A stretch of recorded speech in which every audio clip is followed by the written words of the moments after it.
So I'm not going to hide behind the podium today. I decided that I spent some money on this outfit, so it has to be shown in its full entirety. So thank you all for being here, second day, wonderful day. And hopefully you all had a very enriching experience yesterday. Yeah? Good. How many of you are here today for the first time? Because I know some of you have registered. Good. Welcome to those. Welcome to those who are here for the first time. I think you are going to change at the end of this day, I promise you. I'm not sure in what capacity, but our job is to plant a seed in you, and it's your job to nurture the seed going forward. So let me just tell you some of the highlights of the day that's going to happen. Today we have Innovation and Entrepreneurship track.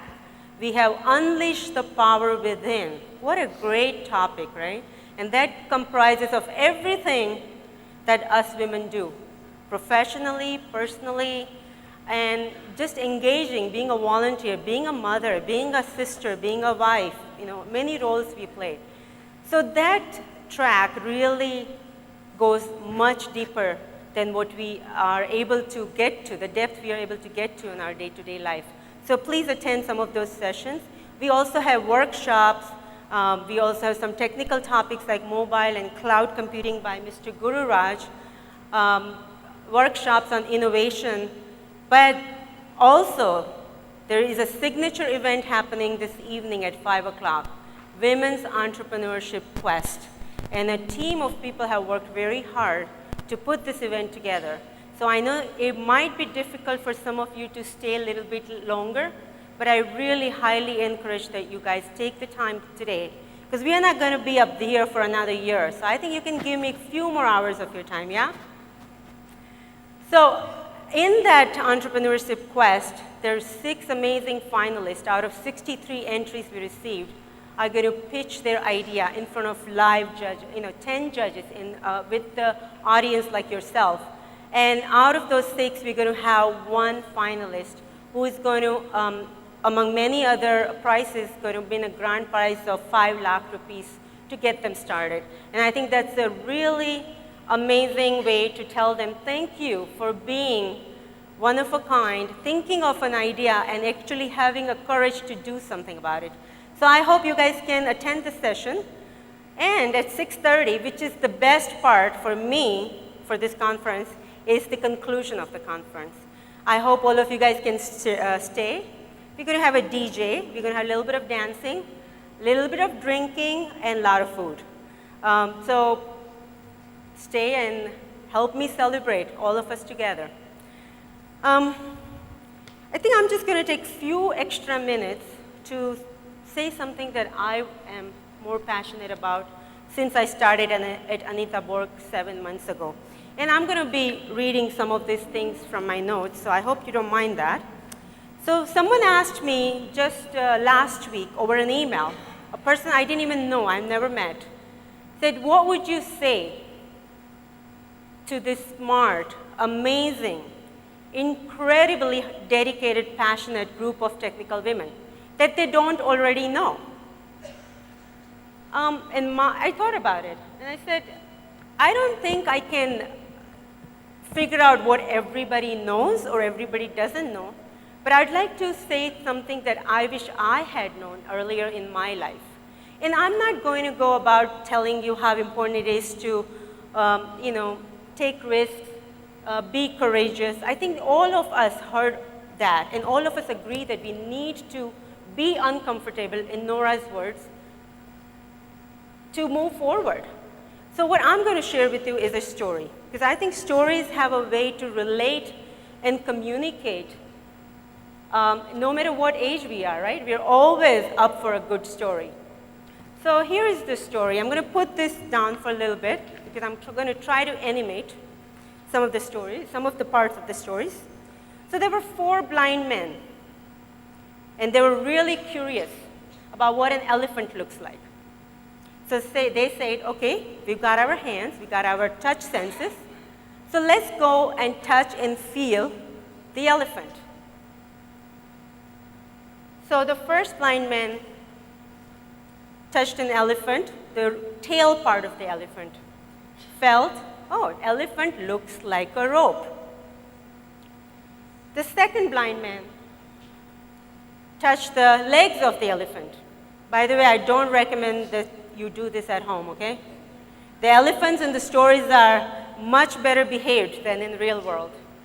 The second blind man touched the legs and said, oh, elephant looks like a tree trunk. The third blind man says, elephant is wide, long, solid. It looks like a wall. And the fourth blind man touched the trunk and said, you all are wrong. Elephant looks like a bamboo tree. So they were all touching the same part of this elephant, but had a different understanding of what an animal looks like.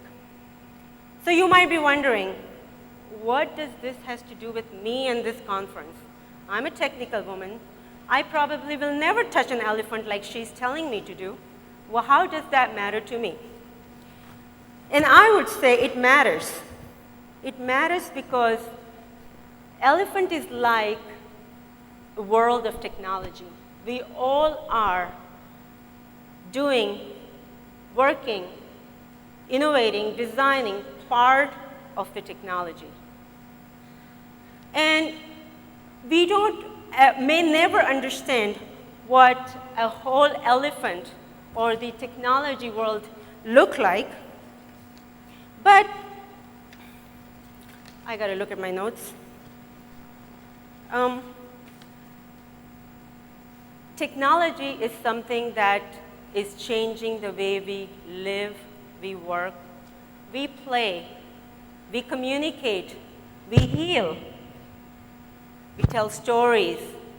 So technology is extremely important. And the four blind men, in my opinion, are the boundaries that we are asked to create, or sometimes required to create, or sometimes we just create because we think it's the right thing to do in our roles, in our companies, in our community, and in our minds. So what I'm asking you to do by relating to this story is to step back and look at the whole world of technology as if you are looking at the whole world, the whole entire elephant, without knowing different parts of it. When you step back, you're able to relate, you're able to communicate, you're able to work in a team and share learnings and lessons with each other.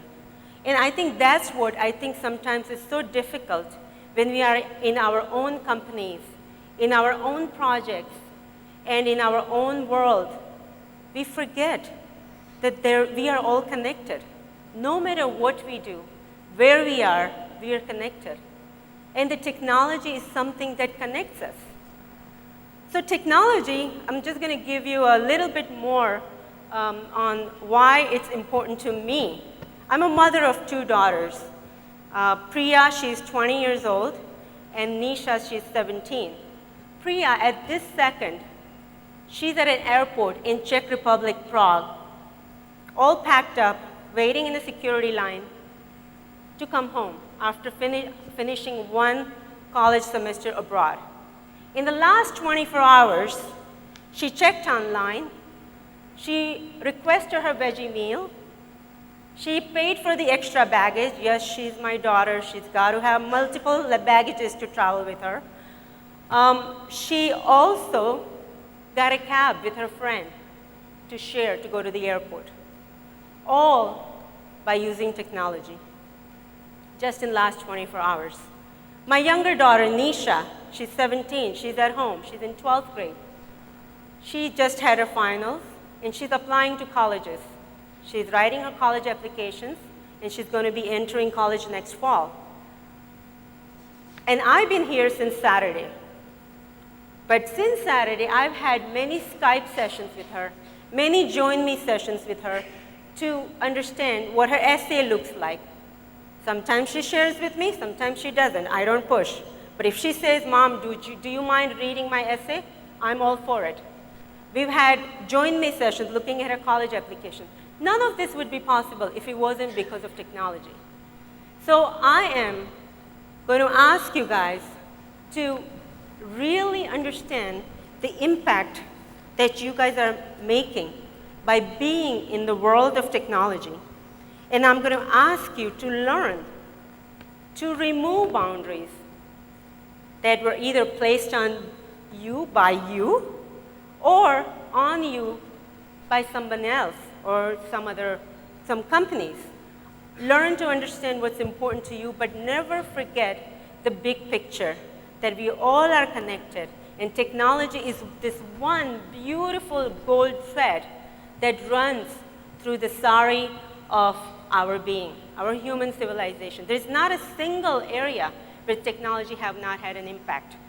So I'm not just saying this to impress you, right? But I'm saying this to impress upon you the role that you all will play as technical women in this world of technology, which is filled with exciting ideas, opportunities, amazing possibilities, and obstacles and challenges. So I ask that you keep that in mind in everything you do as a technical woman. So technology is very powerful. It is shaping our future, right? So us technical women need to rise to the occasion of claiming our part in it, because together we can do it, and together we can rise. Thank you.